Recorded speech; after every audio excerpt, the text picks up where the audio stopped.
क्यों दिया माता पार्वती ने गौ माता को जूठन खाने का श्राप। तीज का दिन था और माता पार्वती ने तीज का व्रत रखा था।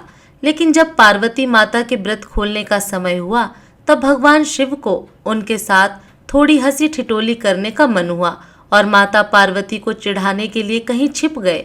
अब माता पार्वती के व्रत खोलने का समय था, इसलिए वह भगवान शिव को ढूंढ रही थी। उन्होंने शिव जी को हर दिशा में हर जगह ढूंढा, गुफा, जंगल, पहाड़, लेकिन माता पार्वती को शिव जी कहीं नहीं मिले। और अंत में थक हार कर माता पार्वती एक खाली मैदान में बैठ गई और शिव जी के आने का इंतजार करने लगी। समय बीतता गया लेकिन भोलेनाथ नहीं आए। फिर माता पार्वती ने सोचा कि भगवान शिव तो समग्र सृष्टि के नाथ हैं, उन्हें कहाँ क्या हो रहा है सब पता होता है और ऐसे में वह पार्वती माँ को पूजा करते हुए भी जरूर देख लेंगे और अपने आप ही प्रकट हो जाएंगे। यही सोचकर माता पार्वती ने एक मिट्टी का शिवलिंग बनाया और उसकी पूजा करने लगी।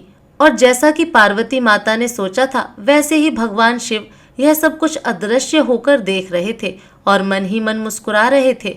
और जैसे ही माता पार्वती की पूजा संपन्न हुई, शिव जी वहां प्रकट हुए और माता पार्वती को चिढ़ाते हुए बोले, देवी आपने तो अकेले ही पूजा कर ली, आप मेरी प्रतीक्षा भी नहीं की, ऐसा क्यों। तब पार्वती जी ने कहा, हे प्रभु, मैंने तो आपका बहुत इंतजार किया लेकिन सूर्यास्त हो चुका था और रात होने वाली थी, इसलिए मैंने शिवलिंग बनाकर आपकी पूजा कर ली और अपना व्रत संपूर्ण किया। यह बात सुनकर शिवजी ने फिर ठिठोली करते हुए कहा, मैं तुम्हारी बात पर कैसे विश्वास कर लूं, क्या इस बात का कोई साक्ष्य है। तब माता पार्वती ने थोड़ी दूर एक गाय को खड़े हुए देखा। तब माता पार्वती ने कहा, ये गाय मेरी पूजा की साक्षी है, आप इन्हीं से पूछ लीजिए। लेकिन वह गाय भी भोलेनाथ की यह हंसी ठिठोली के बारे में जानती थी, जिसकी वजह से जब शिवजी ने उन्हें माता पार्वती की पूजा के बारे में पूछा तब गाय ने ना में सिर हिलाया और शिवजी ने हंसते हुए उनसे कहा कि वह बस उनसे थोड़ी हंसी ठिठोली कर रहे थे और वह सच जानते हैं, लेकिन अपने पति के सामने झूठा कहलाने का कलंक माता पार्वती को सहन ना हुआ और उन्होंने गाय को श्राप देते हुए कहा, जिस तरह आज तूने झूठ बोला है उसी तरह अब तुझे झूठन ही खानी होगी।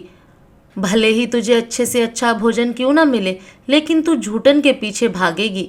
यह सुनकर गौ माता बहुत ही दुखी हुई और तब शिवजी ने माता पार्वती को बताया कि उस गाय ने मेरे कहने पर ही झूठ बोला था और उसका इसमें कोई दोष नहीं है। यह बात सुनकर माता पार्वती को अपने श्राप पर बहुत दुख हुआ और उन्होंने गौ माता को यह आशीर्वाद दिया कि वह दिव्य जन्मा है और उनके सभी गुण जैसे हैं वैसे ही रहेंगे, लेकिन उनका दिया गया श्राप अब नहीं टल सकता।